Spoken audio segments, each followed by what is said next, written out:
today we're just going to kick off the first episode of the series Investing at 25 with Nauman Sikandar, the brain behind FoodPanda and eToy. Everybody gets those notifications jab ammi ya behan ghar pe khana order karti hain. That's the man who started all of this. So Nauman, welcome to this little series that I've started, and thank you for taking out your time. Thank you for inviting me, and really looking forward to our discussion today. Thank you so much. I would honestly just want to start off with you talking about your experience. How did you even start off in the startup? I think it's been an incredible journey, and I'm really thankful for this journey which I had. It's just incredible, and I think this journey started I think the Mary Foundation was ignorance and stupidity, and not essentially knowing what you're embarking on. And but I think there was a flair of let's do something great in Pakistan, and as Pakistanis potentially we can do something as well. I wouldn't lie, there was a hint of making money and being famous along with that, but I think one of the thing is that we Pakistanis, we can do something great. So I started my first company back in 2010, which was called Food Connection Pakistan. I just returned from England. I'd done my masters. I worked here for a couple of years, and I just moved back. I said, I want to go back and do something in Pakistan, and started my first company. And nobody in my family has essentially ever done business. How old were you when you started? I was, I think, 27 or 28. Oh, wow. A couple of years. So I started, and so nobody has done business. So I really don't know at this point in time that what I'm supposed to do. This is back like 2010. I think at that time of building a company and fighting within yourself, saying that you are doing something right, and potentially this is what you should do, while everybody else is like looking for jobs and working for good FMCGs. You're alone, and you're like you're buying secondhand laptops from the market, and buying secondhand furniture and setting it up in your dad's living room. So I think the biggest person who questions is yourself, but I think you have to keep yourself strong. And so I think that was the point where it was really tricky for me, since I hadn't had a case study in my close circle of how things are built. I didn't know I was building a startup. I just wanted to create something which creates value for people. I had no idea that you can raise money. So I had gotten I was married. I had a daughter. Oh, wow. And the total money I had was like $1.5 million rupees, like 15 lakh rupees, which I had done some savings. So I invested that in the business. Wow. यार इसी से business build करना है. Was that your first biggest investment? That was my first biggest and only investment. Yeah, Wow. we built our first platform, Food Connection Pakistan, and along with my business partner Rai. And then वो business बड़ा होता रहा. We had 3 people, then 4, then 5, then 6, then 8, then eventually we had like 16 people still operating out of my home. We didn't. We used to make enough money every month just to pay the salary, so there wasn't any money coming from Rai or me. And potentially one of the reasons for that is that business model was flawed, and didn't generate enough money for everybody's sustainability. Just enough money so we can pay the team. But Allah ka shukar hai ke we were able to at least accomplish that. And then I think it's very important that you mentioned that, honestly, because that model wasn't working. So we went out, we tried to raise capital. Then we raised about $250,000 back in 2013 or 13. Yeah. And we pivoted Food Connection Pakistan to eToy. I remember that. So it's a transactional based model where people can order food online. And then from eToy, we built eToy for about 8.5, and then FoodPanda came in and said that we want to acquire you guys. It was good offer on the table. So we exited, and then worked with FoodPanda for about 6 years. Yeah, but it's been a lot of rise up and down. There were few management changes in FoodPanda. Initially, it was owned by Rocket, then Delivery Hero. Yep. So overall, looking at that whole decade, I think, as I said earlier, incredible journey. I loved it. Took me through ups and downs. To ask you, what do you think are the main skills or the biggest learnings that you've had throughout, building eToy as your first startup, as your first investment, also with a family at that time. So you had, quite a lot of risk actually that you were taking. in the beginning. So how did you like, what have you learned so far as a founder, as a caregiver for your family? I think I burnt my family, my wife and kids in the process a lot. I think Mhm. because, these things take a lot of time and effort. And, as an individual, you're trying to become successful or at least get somewhere. Yep. And I think that sort of vision or mission takes a very core place in your life. And, people who are there and near to you, they get ignored. Mhm.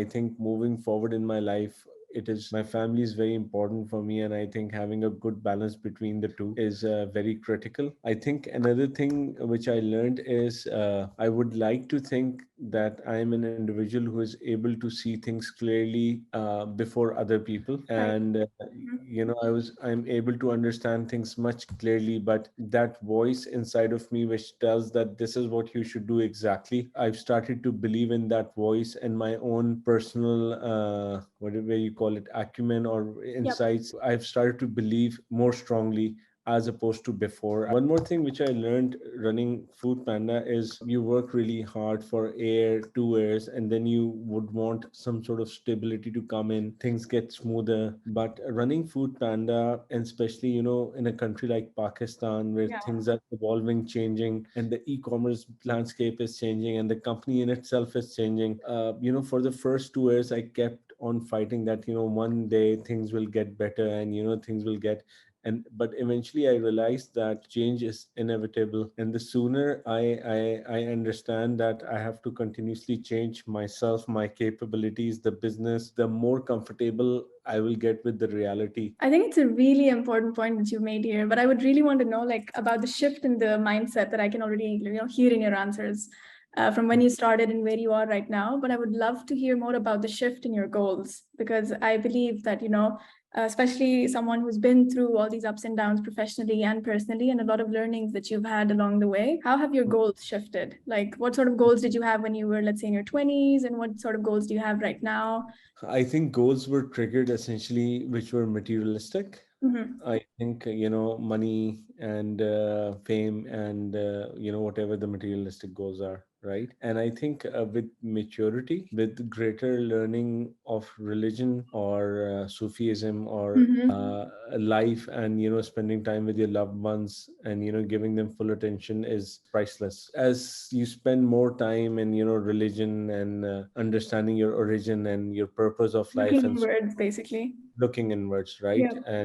And so you also say, your third eye or something like that, where, Yeah. where you are able to see things much more clearly. So once you're able to see things much more clearly, then I think you automatically start giving preference to things which are really important and less important to things which are. So for example, there are people who would have $2 million, and that is sufficient for them to live a good life, but they would want $4 million, and then $8 million, and then That 14. constant need. That constant need, if it takes away that great experience of life which you can live, then what's the point in it? Eventually you'll just die trying to pursue an endless, and you just have to start feeling comfortable with less. And as soon as you start doing that, you start feeling much more happier. Yeah, just developing clarity on those things. I actually saw your series that you're doing on LinkedIn about, the learnings that you've had from Food Panda. There was this recent episode that I really loved. It was about, living in the present moment. I It's not that life passes quickly. It's because our mind is occupied with so many things at any given point. It seems as the life has passed quickly because you weren't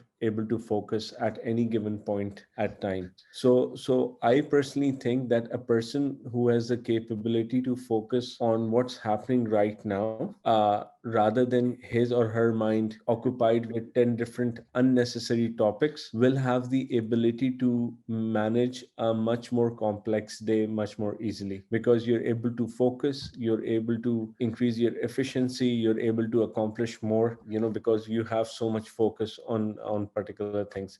I'm only like 5% into what Mhm. they there are days where I've experienced where I've able to utilize my brain and my body as a machine, full control of these things I want to accomplish. And that happens with exercise, yoga, meditation. If you're able to do these things with dedication, then as a human being, you can, I think, most probably take yourself to a very disciplined level where you can essentially execute everything you want to achieve, what you really want to accomplish in life, right? So going in that direction actually makes things much easier rather than having a complicated or a convoluted mind all the time, which True. essentially increases your efficiency, focus, etc. I think if you have a strong foundation, then on that strong foundation you can build anything great. In my mind, a person's ability to have a mind in the present and ability to focus on now, ability to have a mind which can isolate things of the future, isolate things of the past, has a stronger capability to face any challenges rather than a mind which is just running a movie of the past of what things have happened to individual in the past and is continuously worried about the future, constantly thinking about the past. So at any given point, that mind has a less capability to face ever changing, evolving challenges around us. But a mind which is free from these thoughts and is able to analyze things at any given point, regardless of whatever the external challenges are, whether people are being laid off, whether there's a global economic recession, whatever is happening, they'll be able to address those challenges better. So I would suggest to first engineer yourself to become a more mindful individual. And once you've accomplished that, regardless of the challenges which come your way,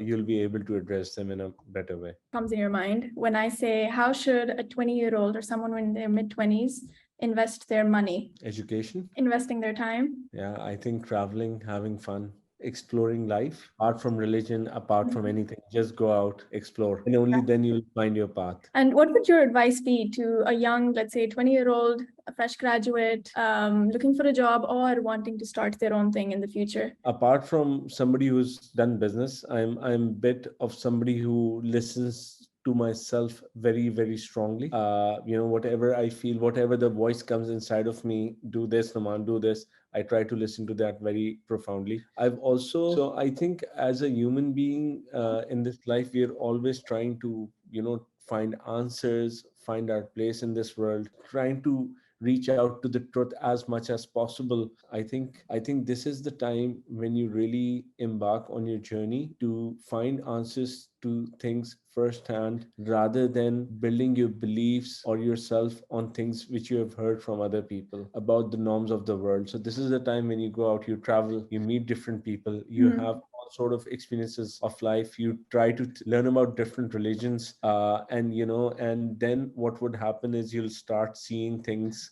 much more clearly, get a stronger direction in life. What you truly feel as a purpose of your life, you'll be able to get much more closer to it, you'll get much more clarity to it, and that essentially will lead you towards a place which will give you further fulfillment. But just one last, you've started all the companies about food. I have to ask you this. What's your one go-to food? एक खाना जो नुमान नहीं रह सकता उसके बगैर. That's the most difficult question you ask. खाना यार, ये तो I have no answer. I love all sort of foods, so I love all cuisines. But thank you so much, Nauman, for your time. It's been amazing to talk to you today. And please continue with that series that you're doing on LinkedIn. It's beautiful. And I think there's so much that we can gather, wherever we are, whatever fields we're in. But it's really good to hear from someone on a personal level who's had a really solid professional background as well. Thank you. I'll be doing my next series on that, how to live in the present. The next one is your purpose of life. So Nice. I'll be doing that next one. So keep watching and keep sharing. For sure. Thank you so much. Thank you. Thank you, G. Best of luck.